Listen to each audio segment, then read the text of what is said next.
Guys, is this all real in Moon Knight? Welcome back. Chris and Rob here, the Jersey Comic Crew. And of course, we got to review Moon Knight episode 4. We might be in a simulation. I don't know. But I really enjoyed this episode. You know me, Rob. I love the twist. I love the turn. And I also love, as much as you do in this one, the love triangle, Rob. Take it away. I know you want to talk about all the little lovey-dovey things. Yes, there's so much lovey-dovey here. But there's also drama. Yes, guys. There is a love triangle brewing in Moon Knight, and I am here for it. We know that Steven had a thing for Layla the second they met, right? Chris, you know, they met and he's like, oh, Mark's stupid that, like, he left you. And then they're bonding over hieroglyphics and all this other stuff. Like, all the stuff that Layla wanted in Mark that we see here in Steven. And now with Layla, we're seeing that all, like, come to a fruition. Like, she actually digs him and, like, leans in for a kiss and, like, almost smooches another man. Is it another man, though? Like, I think so, right? It is, but it's not. It almost feels like a couple doing extensive role play. It's still him and his body. It's just like the minds are split. I don't know.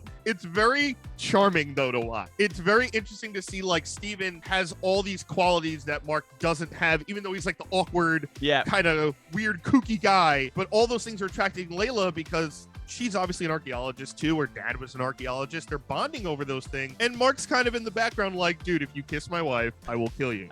And we see it, like he punches himself in the face. Yeah. The question I guess we're getting into for you guys at home and for you, Chris, is Layla actually falling for Steven, or is she just like in love with like every aspect of Mark that's there and Steven just happens to be a part of that? I think a part of her is. I think she's falling for this person that is not the serious archetype that Mark is. And as much as Mark is awesome and he's a badass, a lot of those kind of like emotional stuff he's very distant from. And I think she gets that with Steven, and it's obviously an awkward situation, right? Like she's basically falling in love with her own husband with a different voice and personality. So I don't know, Rob, is it full love? Is it just because it's the same guy? Like it's a very tough situation to kind of follow the thread of emotional attachment with. It kind of feels like, to me, it seems like she's falling in love with him, but not because like it's somebody else, right?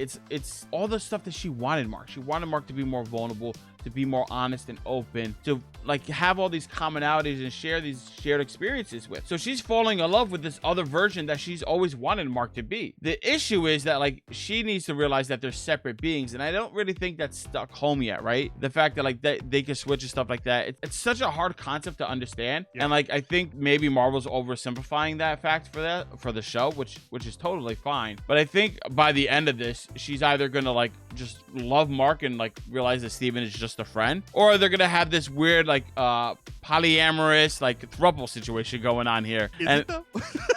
If you had two different personalities in you, and like your wife's like, yeah, Chris, like I love you, but I rather so much to hang out with George, right? And George is this other man in you that's nothing like Screw you, George. He's like a nerdy dweeb. He like reads and does all this other stuff. He doesn't go outside, nothing. And you're like, to Chris, to Mark, it's like my wife's falling in love with somebody else, even though it's you physically, right? It's your body, but you're not there presently. So like for Mark is like gonna be destroyed when she like loves him. And I don't think Mark is the kind of guy to be like, all right, I'm open for a 3-year relationship with the other version of myself in there. I don't think Mark's gonna be okay with that. I don't know if it's gonna go to that. I mean, maybe it's just based on she is finally getting honest answers from someone that she sees as her husband, that she's in love with, and she's known forever. Steven's giving her those answers, and he's openly like, hey, by the way, this is why Mark has been keeping himself distant from you, and probably why you got divorce papers, and probably why, you know what I mean? Kind of putting those pieces together where she is in the unknown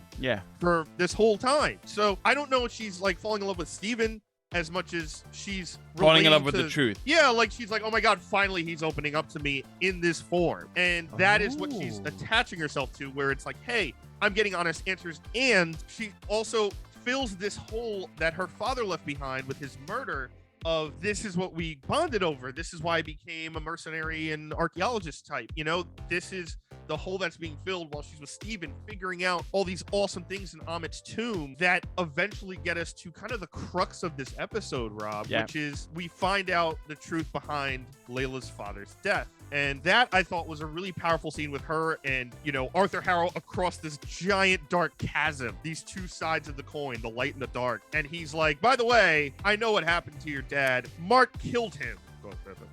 Yeah, so like the whole scene, like I appreciate like us getting confirmation that like Mark has information on the father, and then he goes on to his backstory. But before I touch upon like their confrontation between Mark and Layla with Harrow, it was just strange to me that Layla stayed, right? Layla was across the chasm, already walking out on Harrow, didn't really care what he had to say, so she could continue her mission. But I guess for a plot convenience, she's like, you know what do you have to say? And she stays. And I just think that like she didn't need to. It was it was just a strange decision for me that she stayed while she's like all this other stuff is going on, and like you don't have time to like deal with this. You have to go deal with all this other stuff before the end of the world. It was just strange that she took the time to like, all right, tell me your story, old man. Well, the reason is because he mentioned her dad, right? Like that's the one thing that would stop her in her tracks. Like, hey, I know what happened to him. You're still looking for answers, right? About your father's death. There's so many unknowns within this character of Layla that, oh my God, someone has answers? All right, fine, I'll hear you out. What do you have to say? We kind of get this backstory, right? Which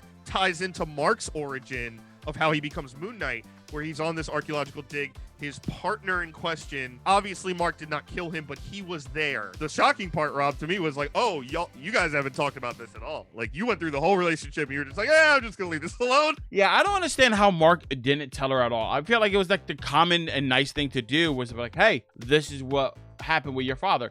And, you know, he had plenty of opportunities. They went on adventures together and all this kind of stuff.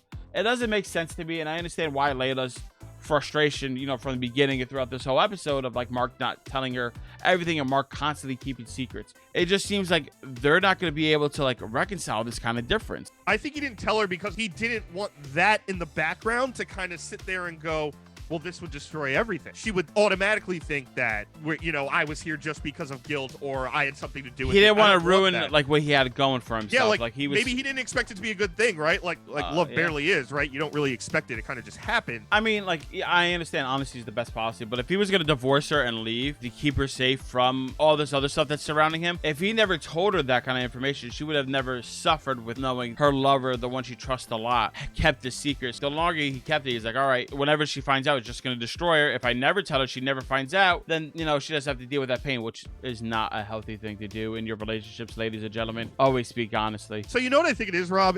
It's when you're at work and someone calls you by the wrong name and they think your name is like Jim, and you don't see him for another 3 months or so, and then they say, hey, Jim, what's going on? You're Jim at that point. Yeah, like it's that awkward period where it's like, you know what? It's gone on too long. I just gotta be this. Whoever the hell this person thinks I am, I can't correct them now. It's people pleasing. It's been way too long. I think that's the case in the relationship where it was just like, you know what? Now we're engaged, now we're married. It's just never going to be talked about. Like, I think it's just going to go away. I get that. One last thing about this section before we move on, Chris. His partner. Who do you think his partner is? Now, it could just be a run-of-the-mill mercenary or something like that, which I'd be fine with, but with Marvel and us going on these theory crafting, as you do as a Marvel fan, do you think it's any important character in the comics that you're familiar with or that we might see in the MCU? Yes, absolutely. I think it's either Jean-Paul Ducamp, which we saw in Marc Spector's phone. Yep, we saw on the phone in like episode 1, right? Okay. When he's going through it, it's like all the Layla calls, and then one is from Ducamp. But in the comics, Ducamp is more of a sidekick character. He's like the best friend. He's the pilot. He's a mercenary with him. Okay. Might be kind of a twist. The other side could be Raoul Bushman. The Bushman in Moon Knight is someone who turns on Marc Spector. He goes and does this huge archaeological investigation / dig site. He ends up killing a doctor there that's, investigating one of these tombs, and betrays Mark and betrays him for the power and money. That sounds more like what happened here in this origin story of Marc Spector and what is told to him, but we haven't seen any sign of Bushman at all. So that's why it could be either or. I got a wild card for you if you're ready for this. Oh no, here we go. I think it's the third personality in Mark. I think it's Jake Lockley character, right? That is supposedly coming here. When Stephen Grant was in the back of the police car when Harrow's men grabbed him in the second episode, they said, oh, you killed all these people. He's like, no, I didn't do that. I don't know what you're talking about. He's like, no, I know you didn't do it, Stephen, right? And they left away. That led me to believe that it's one person, and like for some reason he killed all these people. Now with this other piece of information here, we're like, okay, well that was Layla's dad. Okay, obviously he didn't want to do this. He wouldn't have killed all these people. He would just grab the money and go. But maybe Jake's like, no, we have to do this, and if you're not going to do this, I'm going to pull the final trigger and he shoots himself, right, to like end it, whatever, because he's a wild card. The other little piece of evidence that I have here is at the end, while Mark is opening the tomb that gets Steven out, they walk by another room where there's a tomb there, closed and shaken. Mark looks at it, acknowledges it, and understands what it is, and keeps going. I'm thinking that's Jake, right? That has to be the third personality. The fact that he left him there and was leaving means he doesn't want that person's help. He doesn't trust that person, and he acknowledges that it's there. So if it's Jake Lockley was his partner, and he betrayed himself, and that's like the villain persona, if we want to add a new twist and dark angle to this, which I think would be fun to see in the MCU, that's who I think the partner is. And that's why all of this is happening, and nobody knows what's going on, because he slips out every now and again after being put away and tucked away. That'd be really interesting, because you would have this third personality in Jake Lockley who's completely different, basically like a villain sociopath. And that's why he's locked away. But I don't think Mark knows about him. I think he's so singular that Mark and Steven clearly don't know about him. I think there's a hint of, whoa, what is that? I don't think they fully understand that it's a third personality yet. There's still that learning curve they have to get over to realize he's real. Who knows? That could totally be a possibility, Rob. He could be the quote-unquote partner that killed them all, and maybe Mark's hiding another secret. I'm very still curious about the Ducamp, voicemail or missed call that's in that phone, as well as the possibility of Bushman, because this kind of lines up with his storyline as well. But I think Jake Lockley is going to tie kind of all of this together, especially the last act of this crazy episode. Speaking of the last act, we got to break it down. We got to talk about this. It's the whole reason why we're doing this episode. Is Moon Knight real, right? Is this whole show real? When we're in the hospital chair, like, it's obviously a mental ward, we're seeing people and patients, all these different imagery that we've seen in the rest of Moon Knight. Easily makes me believe, all right, is this real? Has Marvel been tricking us this whole time? Now somebody's going to come in and get him out of the hospital, and they're going to start the real adventure. It was very well done, but obviously, like, when you see the whole thing, you realize, all right, this is obviously not real. At least the hospital scene is everything in Moon Knight has to be real, because he opened a sarcophagus in the middle of a mental ward and there was Stephen Grant, right? That answers the question in and of itself. Yeah, no, absolutely. I think it's the old double cross move. I think it's, hey, it's not real, hint, hint, but it actually is. I think this is 100% either some type of limbo, some type of mental scape where Stephen or Mark goes inside of his head where he can interact with his other personalities, and this god who shows up at the end.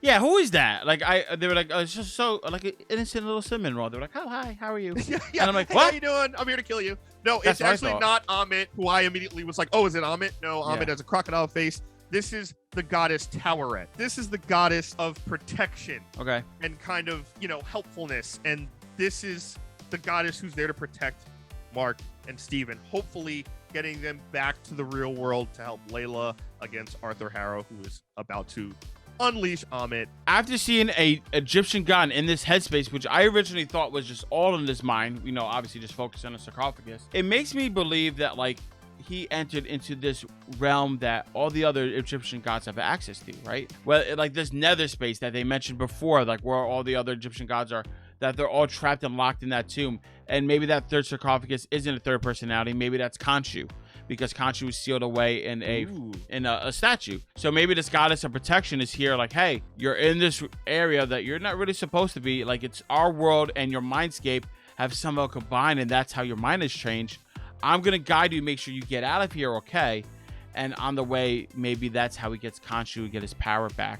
Like, through the back door, instead of destroying the statue on the outside, he goes from the inside in on this netherworld, this cosmic entity where all the other Egyptian gods are hanging out. That'd be really cool too. And one thing is, we don't know if destroying the statue releases it. Yeah, right? We have no idea what it does. It could, like, if you destroy the statue, does it have the opposite effect where it just kills the god? Like, the gods are impossible to get back, right? Maybe. So do you have to protect the statue? And there has to be some type of, god magic involved in releasing them? We want to hear your theories on what is actually happening to Marc Spector and Stephen Grant in this weird mindscape. Where do you think they actually are? And we want to know if you enjoy this episode. Leave us a comment down below and let us know what you think. Guys, thank you so much for watching. Give us a thumbs up, really helps the channel out a lot. If you're new, subscribe, turn on notifications. You know where all the Moon Knight info is going to be. You know we're hitting it every single week, and you know to be right here for it. And if you miss anything, make sure to check it out right here on the channel. And as always, I'm Chris Heller. That's Rob Moran. We are the Jersey Com Crew, and we'll see you next time. Latest skaters.